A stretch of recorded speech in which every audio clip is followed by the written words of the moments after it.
ନାଟକ ଘଟଣା ଏକ ରାତିର ମଞ୍ଚସ୍ଥ। ବ୍ରହ୍ମପୁର ସ୍ଥିତ ନୂପୁର ନାଟ୍ୟ ଆସରର ନାଟକ ଏକାଡେମୀ ସହାୟତାରେ ନାଟକ ଘଟଣା ଏକ ରାତିର ବ୍ରହ୍ମପୁର ଗୋସାଣୀ ନୂଆଗାଁ ସ୍ଥିତ କବିସୂର୍ଯ୍ୟ ରଙ୍ଗମଞ୍ଚରେ ମଞ୍ଚସ୍ଥ ହୋଇଯାଇଛି। ନାଟ୍ୟକାର ଲିଙ୍ଗରାଜ ନାହାକଙ୍କ ରଚିତ ଏହି ନାଟକକୁ ନାଟ୍ୟ ପ୍ରଦୀପ ମଦନ ମିଶ୍ର ନିର୍ଦ୍ଦେଶନା ଦେଇଥିବା ବେଳେ ଏନ୍ ମାଧବ ପାତ୍ର ସଙ୍ଗୀତ ପରିଚାଳନା କରିଥିଲେ। ବିଭିନ୍ନ ଭୂମିକାରେ ବଳରାମ, ପିଙ୍କୁ, ସନ୍ତୋଷ, ଗଙ୍ଗାଧର ଓ ସସ୍ମିତା ଅଭିନୟ କରିଥିଲେ।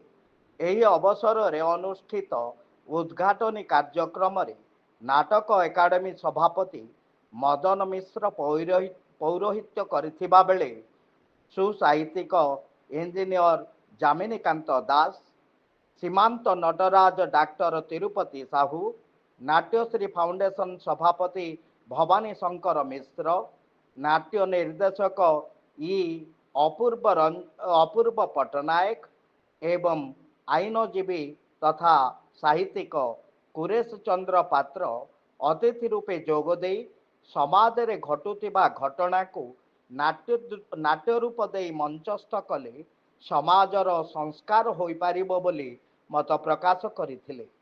ବିଶିଷ୍ଟ ନାଟ୍ୟ ନିର୍ଦ୍ଦେଶକ ଓ ଅଭିନେତା ମନୋଜ କୁମାର ରେଡ୍ଡି ଓରଫ ମୁନ୍ନାଙ୍କୁ ନାଟକ ଏକାଡେମୀ ତରଫରୁ ସମ୍ମାନିତ କରାଯାଇଥିଲା।